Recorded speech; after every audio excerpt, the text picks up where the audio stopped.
আসসালামু আলাইকুম। Hello everyone, কেমন আছেন সবাই? আজকের ব্লগটা খুবই সিম্পল। সকালবেলা উঠেই দেখি একদম রিমঝিম বৃষ্টি পড়ছে, আর এই তো বিভিন্ন রকমের শাক নিয়ে এসেছে সবজিওয়ালা। আমি কোন শাকটা রাখবো তাই চিন্তা করতে করতে বারান্দায় গিয়ে দেখি আমার কামিনী ফুল গাছের অবস্থা এরকম। 2-3টা কলি আসছে। কখন যে ফুলগুলো ফুটবে আর এত সুন্দর গন্ধ বের হবে বারান্দা দিয়ে।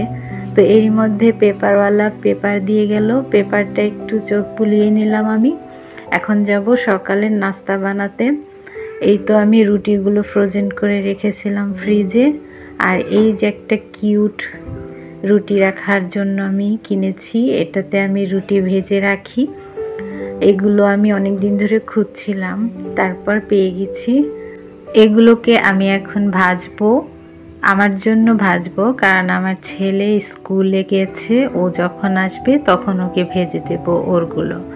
তো এই ফাঁকে আমি একটু মুরগিটা ভিজিয়ে নিলাম, আমি আজকে দুপুরে রান্না করব। তো রুটিগুলো একটু ভেজে নিচ্ছি। আমি সাফিয়াকে আজকে রুটি খাওয়াবো না, আজকে ওকে অন্য একটা নাস্তা করে দেব, যেটা তোমাদের সাথেও শেয়ার করব। তো আমার রুটিগুলো ভাজা হচ্ছে। তো এই ফাঁকে আমি একদম হাত মুখ ধুয়ে নিয়েছি। সাফিয়া এখনো ঘুমাচ্ছে, একটু পরে হয়তো উঠে যাবে। আমার রুটি ভাজা শেষ, আমি 2টা রুটি ভেজে নিয়েছি। আর এর মধ্যে সাফিয়ার জন্য আমি একটা সকালের প্রোটিনযুক্ত একটা নাস্তা বানাবো। এই নাস্তাটা খুবই ভালো বাচ্চাদের জন্য, যারা রুটি পরোটা খেতে পারে যে বাচ্চারা।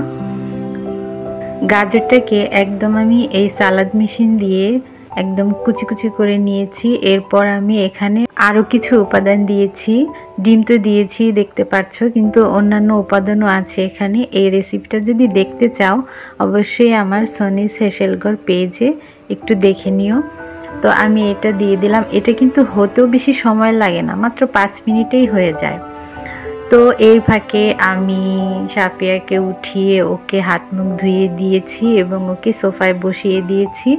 আর এই নাস্তাটা ওর ভীষণ পছন্দের, ও তো অপেক্ষা করছে কখন খাবে। যখন আমি এই নাস্তাটা নিয়ে যাব তোমরা সবাই দেখবে ওর রিয়াকশনটা কেমন হয়। এই নাস্তাটা খুবই মজার, এটা ছোট বড় সবাই খেতে পারবে। দেখেছো, এটা দেখতে ভীষণ লোভনীয় হয়েছে এবং খুবই ইয়ামি। দেখো, আমি সাফিয়ার জন্য এই নাস্তাটা নিয়ে এসেছি। ও কি যে খুশি হচ্ছে আর সুন্দর করে বলছে ইয়ামি ইয়ামি। তো ওকে আমি একটু খাইয়ে দিয়েছি, আর ও খাওয়ার পরে ইয়ামি ইয়ামি বলা শুরু করে দিয়েছে এবং নাচানাচি শুরু করে দিয়েছে। তারপরে আমার লক্ষ্মী মেয়েটা একা একাই সুন্দর এই রুটিটা হাতে নিয়ে খাওয়া শুরু করেছে। তো এই ফাঁকে আমিও খাচ্ছি।